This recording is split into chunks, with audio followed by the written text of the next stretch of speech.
Non veg சமையல் சொந்தங்களுக்கு வணக்கம். இன்றைக்கி நல்ல ஒரு சூப்பரான வாழைக்காய் வறுவல் எப்படி செய்யலான்னு தான் பார்க்க போகிறோம். வெளியில் நல்ல மொறுமொறுன்னு கிறிஸ்பியாக இருக்கும், உள்ளே சாஃப்டாக இருக்கும். சோறுக்கெல்லாம் வச்சு சாப்பிட்றதுக்கு செம்மையான ஒரு காம்பினேஷனாக இருக்கும். கண்டிப்பாக இந்த டேஸ்ட்டை மிஸ் பண்ணிடாதீங்க. வாழைக்காய் வறுவல் பண்ணுறதுக்கு இன்றைக்கி நம்ம 3 வாழைக்காய் நல்லா திரச்சியான வாழைக்காய் எடுத்துருக்கோம். இதை நம்ம கட் பண்ணிக்க போகிறோம். இந்த கார்னர் நல்லா கட் பண்ணிடுங்க. கட் பண்ணிவிட்டு லேசாக அந்த முனையிலேருந்து இப்படி எடுத்திங்கன்னா நார் வரும். இந்த மாதிரி அப்படியே இந்த மாதிரி லேசான அந்த நாரை எடுத்துருங்க. இப்போ இந்த மாதிரி நல்லா சுற்றில நாரை எடுத்துகிட்டு இப்போ நம்ம சின்ன சின்ன ரவுண்டாக கட் பண்ணிக்கலாம். ரொம்ப நைஸாக இல்லாமல் இந்த அளவுக்கு கனமாக இருக்கிற மாதிரி கட் பண்ணிக்கோங்க. இதே போல் 3 வாழைக்காயை நல்லா தோலை நீக்கிட்டு வட்ட வட்டமாக கட் பண்ணி தனியாக வச்சுக்கலாம்.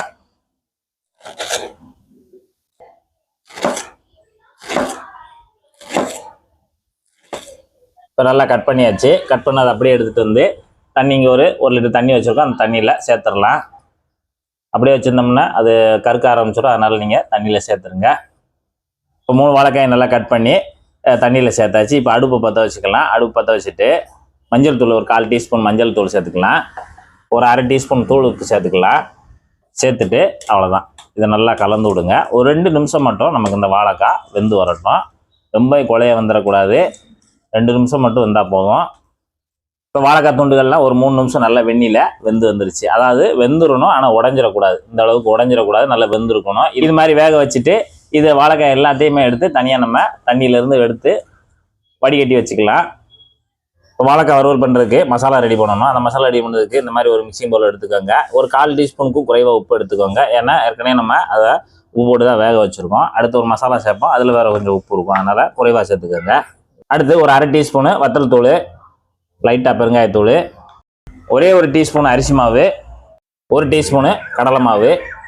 அடுத்து சிக்கன் 65 மசாலா ஒரு 2 டீஸ்பூன் நிறையா சேர்த்துக்கோங்க. இந்த இடத்துல நீங்கள் 65 மசாலா இல்லை அப்படின்னா மாவோட அளவை கொஞ்சம் கூட்டிகிட்டு கரம் மசாலா சேர்த்துக்கலாம். ஒரு 1/2 டீஸ்பூனு சரியாக இருக்கும். இஞ்சி பூண்டு பேஸ்ட்டு ஒரு 2 டீஸ்பூன் நிறையா சேர்த்துக்கோங்க. அடுத்து எண்ணெய் 1 டீஸ்பூனு. அடுத்து ஒரே ஒரு டேபிள் ஸ்பூன் போல் தண்ணி சேர்த்துக்கோங்க. சேர்த்துட்டு இப்போ மசாலாவெல்லாம் நல்லா விரவி கொடுங்க. மசாலா இந்த மாதிரி நல்லா பேஸ்ட்டாக மிக்ஸ் பண்ணிக்கோங்க. இந்த மாதிரி இருக்கணும் மசாலா. இப்போ நம்ம வாழைக்காய் நல்லா வேக வச்சு தனியாக வடிகட்டி வச்சுருக்கோம்ல, அந்த வாழைக்காய் எல்லாத்தையுமே உள்ளே போட்டுடலாம். வாழைக்காய் எல்லாத்தையும் உள்ளே சேர்த்துட்டு மசாலாவோட நல்லா விரவி கொடுங்க. ரொம்ப அழுத்தம் இல்லாமல் அப்படி பொத்து நாக்கில் விரவி கொடுங்க. வாழைக்காய் பீஸில் மசாலா நல்லா ஒட்டுற மாதிரி விரவி கொடுத்துருங்க. இப்போ மசாலா பார்த்தீங்கன்னா விரவியாச்சு. ஒவ்வொரு பீஸ்லேயும் நல்லா மசாலா இந்த மாதிரி நல்லா ஒட்டுற அளவுக்கு விரவிடுங்க. அடுத்து ஒரு தோசைக்கல் எடுத்து அடுப்பில் வச்சுக்கோங்க. இப்போ அடுப்பு பற்ற வச்சாச்சு. தோசைக்கல் சூடாகிட்டு இருக்கு. ஒரு 2 டீஸ்பூனு எண்ணெயை மட்டும் மேலே விடுங்க. 2 ஸ்பூனு எண்ணெயை சேர்த்துட்டு அப்படியேவும் இந்த தோசைக்கல்லில் எல்லா இடத்துலையும் படுற மாதிரி நல்லா பரவி விட்ருங்க. நம்ம மசாலா விரவி வச்சுருக்கோம்ல, அதை எடுத்து ஒன்று ஒன்றா தோசைக்கல்லில் இந்த எண்ணெய் மேலே வச்சிடலாம். இந்த மாதிரி கொஞ்சம் கேப் விட்டு தனித்தனியாக வைங்க.